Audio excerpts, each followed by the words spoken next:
इस वक्त आप आराम से बैठकर इस वीडियो को देख रहे हैं, मगर मैं आपको कहूं, आज जिस जगह पर आप अभी बैठे हो वो जमीन आज से करोड़ों साल पहले 8,500 डिग्री के तापमान से उबल रही थी, या जिस जगह पर आप बैठे हैं वो जगह लाखों सालों तक बर्फ से ढकी हुई थी। ये दोनों बातें सच हैं। इस 15 मिनट की वीडियो के अंदर आप पृथ्वी के 450 करोड़ साल के सफर को देखने वाले हैं। जिस जगह आज हमारा सौरमंडल है, वहाँ विभिन्न प्रकार की गैस और धूल के बादल हुआ करते थे। वैज्ञानिकों के मुताबिक इन धूल के बादलों से दूर एक तारा हुआ करता था। वक्त के साथ साथ उस तारे की ऊर्जा कम होने लगी, जिसके कारण उसके अंदर एक विशाल विस्फोट हुआ। विस्फोट की वजह से अंतरिक्ष की ये धूल एक दूसरे से दबने लगी। इस दौरान बादलों में स्थित धूल के कण दबाव और गर्मी के कारण बड़े उल्कापिंड और पत्थरों में परिवर्तित हो चुके थे, और इसी दबाव की वजह से इन बादलों में स्थित रेडियो एक्टिव पदार्थ ने ग्रेविटी का निर्माण किया। इस ग्रेविटी के कारण बीच में हाइड्रोजन और हीलियम इकट्ठा होने लगे। बीच के इस भयंकर दबाव के कारण एक विशाल विस्फोट हुआ, और इसी विस्फोट के कारण हमारे सूरज का जन्म हुआ। अंतरिक्ष में फैले एस्ट्रॉयड यानी क्षुद्र ग्रहों में भारी वजन की वजह से सूरज के करीब आकर सूरज की परिक्रमा करने लगे। धीरे धीरे इन्हीं एस्ट्रॉयड में भारी टकराव हुआ, जिसके फलस्वरूप मरकरी, विनस, अर्थ और मार्स जैसे ग्रहों का निर्माण हुआ। वैज्ञानिकों के मुताबिक उस वक्त पृथ्वी और मार्स यानी मंगल ग्रह के बीच थिया नामक ग्रह सूरज की परिक्रमा किया करता था। पृथ्वी पर ग्रेविटी होने की वजह से सूरज की परिक्रमा करने वाले एस्ट्रॉयड अब पृथ्वी की परिक्रमा करने लगे, और धीरे धीरे करोड़ों सालों तक ये पृथ्वी पर गिरते रहे। और ऐसी घटना हमारे पड़ोसी ग्रह थिया पर भी हो रही थी, जिसके कारण थिया पृथ्वी के और करीब आने लगा और आकर पृथ्वी से टकराया। इस भयंकर टकराव की वजह से पृथ्वी के हिस्से कणों के रूप में अंतरिक्ष में फैल गए और एक रिंग्स की तरह पृथ्वी की परिक्रमा करने लगे। इन्हीं परिक्रमा करते हुए कणों में टकराव होने लगा, जिसके कारण हमारे चांद का निर्माण हुआ। उस वक्त पृथ्वी पर सिर्फ एक ही समुद्र हुआ करता था, और वो था 1900 डिग्री सेल्सियस की तापमान पर उबलते हुए लावे का। उबल रही थी वो सारी चीजें जिसे आज आप अलग अलग नाम से जानते हैं। वक्त के साथ साथ पृथ्वी धीरे धीरे ठंडी हो रही थी, जिसके कारण पृथ्वी के भारी तत्व जैसे धातु और रेडियो एक्टिव पदार्थ पृथ्वी के केंद्र में जाकर इकट्ठा हो गए, और हल्के पदार्थ पृथ्वी की सतह पर आ गए। लाखों सालों तक पृथ्वी पर उल्कापिंडों की बरसात हुई, और इन गिरते हुए उल्कापिंडों में जमा था नमक, मिनरल्स और पानी। करोड़ों सालों तक इन उल्कापिंडों की बरसात होती रही, और धीरे धीरे पृथ्वी की ऊपरी सतह पानी से ढकने लगी। वैज्ञानिकों के मुताबिक यही वो वक्त था जब दूर गहरे पानी के अंदर निकलते ज्वालामुखियों से पहली बार सूक्ष्म जीवों का निर्माण हुआ। लाखों सालों बाद एक वक्त ऐसा आया जब पृथ्वी की पूरी सतह पानी से ढक चुकी थी। हमारी पृथ्वी के सबसे अंदर का कोर रेडियो एक्टिव पदार्थ से बने होने की वजह से हरदम गर्म होता रहता है, लेकिन जब भी पृथ्वी की ऊपरी जमीन ठंडी हो जाती है, तब पृथ्वी के अंदर की गर्मी बाहर नहीं निकल पाती, जिसके कारण ज्वालामुखियों का निर्माण होता है। और उस वक्त कुछ ऐसा ही हुआ। पानी से ढकी हुई पृथ्वी पर हजारों की तादाद में ज्वालामुखी निकलने लगे, और आने वाले लाखों सालों तक इन ज्वालामुखियों का निकलना जारी रहा, जिससे पानी के ऊपर जमीन का निर्माण हो रहा था। इस वक्त भी पृथ्वी पर वातावरण न होने की वजह से अंतरिक्ष से उल्कापिंडों की बरसात हो रही थी। आज से लगभग 300 करोड़ साल पहले पृथ्वी पर ऐसा वक्त आया जब पृथ्वी का वातावरण लगभग स्थिर होने लगा था।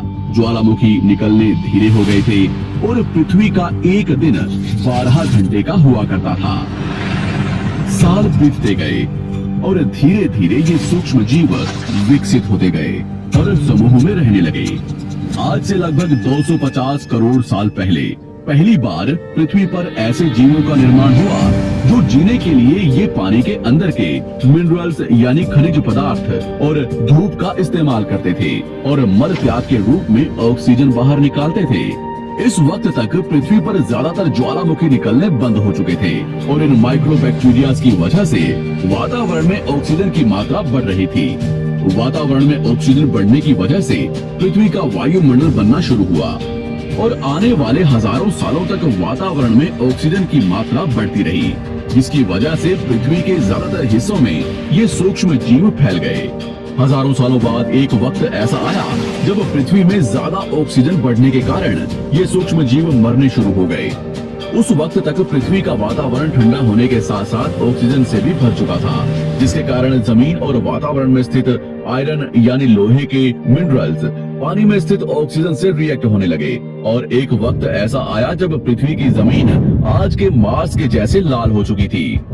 वक्त बीतने के साथ साथ धरती की टेक्टोनिक प्लेट्स में दरार होने लगी, जिसके कारण पृथ्वी के अंदर का लावा जमीन की तरह कई लाखों सालों तक खुला उबलता रहा। और यही वो कारण था जिसके कारण पृथ्वी के वातावरण में कार्बन डाइऑक्साइड की मात्रा बहुत बढ़ गई और पृथ्वी पर एसिड की वर्षा शुरू हो गई। एसिड रेन की वजह से पृथ्वी का तापमान घटने लगा और तापमान इतना घटा कि पृथ्वी के ऊपर स्थित पानी बर्फ में परिवर्तित होने लगा। पृथ्वी पर पहली बार भयंकर आइस एज आया। इस वक्त पूरी पृथ्वी सफेद बर्फ से ढक चुकी थी। आमतौर पर जब धरती पर सूरज की किरणें गिरती हैं, तब जमीन उन किरणों को सोख लेती है, मगर क्योंकि पूरी पृथ्वी बर्फ से ढक चुकी थी और क्योंकि बर्फ सफेद और चमकीली होती है, जिसके कारण सूरज की किरणें धरती पर गिरने के बाद वापस चली जाती थी। इसी कारण से पृथ्वी कई लाखों सालों तक बर्फ से ढकी रही, मगर फिर से पृथ्वी के अंदर स्थित गर्मी ज्वालामुखी के रूप में निकलना शुरू हो गई और इन ज्वालामुखियों से निकलने वाली गर्मी ने बर्फ को पिघलाना शुरू कर दिया। इसी बीच पृथ्वी की गहराई में बचे कुछ सूक्ष्म जीव धीरे धीरे बदल रहे थे और अब वो ऑक्सीजन को अपने शरीर को बड़ा और जटिल बनाने के लिए इस्तेमाल करने लगे थे। इस बीच पानी में अलग से भी छोटे समुद्री पौधे निकलने शुरू हो चुके थे। बाहर जैसे जैसे ज्वालामुखी निकल रहे थे, वैसे वैसे वातावरण कार्बन डाइऑक्साइड की वजह से गर्म हो रहा था। वक्त के साथ साथ बर्फ तो पिघलने लगी, मगर धरती पर फिर से एसिड की वर्षा शुरू हो गई, जिसके कारण फिर पृथ्वी ठंडी होने लगी और फिर पृथ्वी की ज्यादातर सतह बर्फ से ढक गई। ऐसा बार बार कई हजारों सालों तक होता रहा और इसी कारण से अब समुद्री जीव धीरे धीरे वातावरण के हिसाब से विकसित हो रहे थे।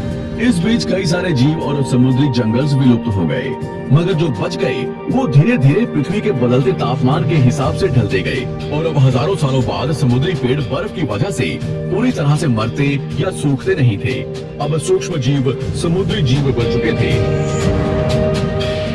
जब फिर से ज्वालामुखियों ने पृथ्वी की बर्फ को पिघलाना शुरू किया, तब ये समुद्री पेड़ जल्दी विकसित होकर फैल गए। धीरे धीरे वातावरण में ऑक्सीजन की मात्रा बढ़ने लगी और पृथ्वी पर होने वाली एसिड की वर्षा कम होने लगी। वातावरण में ऑक्सीजन आने की वजह से पृथ्वी की ओजोन लेयर्स मोटी होने लगी और आज से लगभग 47 करोड़ साल पहले पृथ्वी की ऊपरी सतह पर पहली बार मोसोस नामक प्लांट उगना शुरू हुआ। वक्त के साथ साथ जमीन पर अलग अलग प्रकार के पौधे और पेड़ उगना शुरू हुए।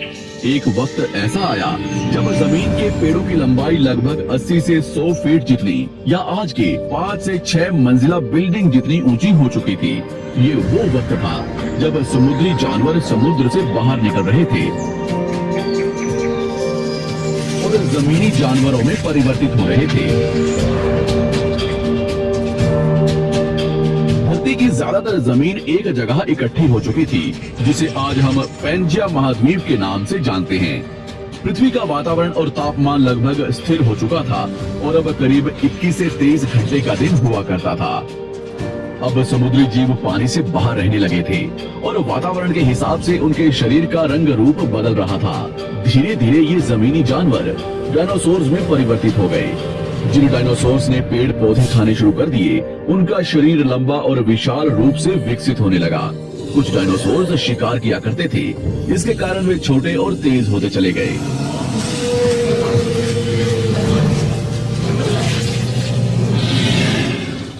पृथ्वी की ऊपरी जमीन एक जगह इकट्ठी होने के कारण ज्यादातर जमीन रेगिस्तान और बंजर हो चुकी थी।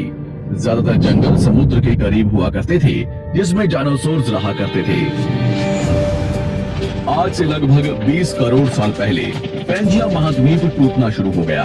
पैंजिया के विभाजित होने की वजह से पृथ्वी की ज्यादातर ऊपरी जमीन पानी के संपर्क में आने लगी, जिसके फलस्वरूप पृथ्वी पर हरियाली बढ़ती गई, जिस वजह से डायनासोर्स और ज्यादा विभिन्न और विशाल होते चले गए।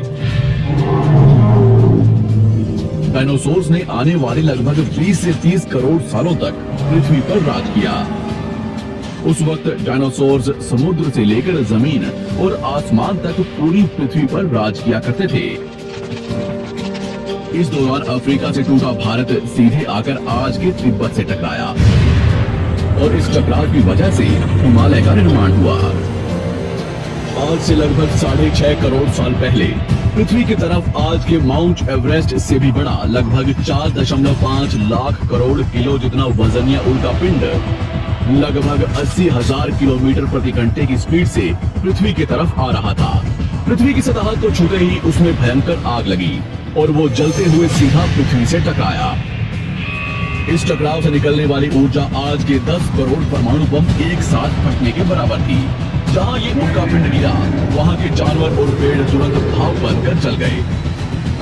गिरते ही पृथ्वी पर पूरी तरह धूल फैलने लगी। समुद्र में भयंकर बाढ़ आने लगी। भूकंप और आग ने पृथ्वी को जलाना शुरू कर दिया। कुछ ही घंटों में पूरी पृथ्वी के वातावरण में हानिकारक गैस और धूल की वजह से पृथ्वी नर्क हो चुकी थी। डायनासोर्स, भूतन, आग और भूखमरी से पूरी तरह विलुप्त हो गए। इस वक्त हमारे पूर्वज जमीन के अंदर रहा करते थे, जिसके कारण वो इस विशाल प्रलय से बच गए। पृथ्वी का वातावरण पूरी तरह से काला और अंधेरा हो चुका था, जिससे धूप भी जमीन तक नहीं पहुंच पा रही थी। पृथ्वी के पेड़ और ज्यादातर जानवर विलुप्त हो गए। वातावरण में धूल और हानिकारक गैस के कारण पृथ्वी पर फिर से एसिड की वर्षा शुरू हो गई और फिर पृथ्वी ठंडी होकर बर्फ से ढक गई। लेकिन इस बार पृथ्वी की बर्फ लाखों सालों तक नहीं जमी रही और 80 से 90 हजार साल बाद ये बर्फ पिघलनी शुरू हो गई। जैसे ही धरती पर वातावरण फिर से पहले जैसा होने लगा, वैसे ही ये छोटे जीव जमीन से बाहर आना शुरू हो गए। उस वक्त पृथ्वी की बर्फ पिघलनी शुरू ही हुई थी, जिसके कारण अफ्रीका में घने ठंडे जंगल हुआ करते थे और इसी बीच ये जमीनी जीव बंदरों में परिवर्तित हुए। मगर जैसे जैसे पृथ्वी गर्म होने लगी, वैसे वैसे अफ्रीका के ये जंगल सूखने लगे। जंगल की चीजें खाने वाले बंदरों को खाने की कमी होने लगी। खाने की तलाश में इन बंदरों ने अपने पैरों पर चलना शुरू कर दिया, जिससे उन्हें दूसरे जानवरों का शिकार करने में मदद मिलती थी। धीरे धीरे बंदर एप्स यानी वानर में परिवर्तित हुए। खाने की तलाश में ये एप्स पृथ्वी के दूसरे हिस्सों में फैलने लगे और धीरे धीरे उनके शरीर का रंग रूप वहाँ के मौसम के हिसाब से बदलता गया। वक्त के साथ साथ हम आदिवासी बने। हमने हथियारों से लेकर आग का आविष्कार किया। हम धीरे धीरे इंसान के रूप में विकसित हुए। हमने धर्म से लेकर परिवार, भाषा और संस्कृति का निर्माण किया और वक्त के साथ साथ हम विकसित होते चले गए और आज हम इस पृथ्वी की सबसे विकसित प्रजाति बन चुके हैं।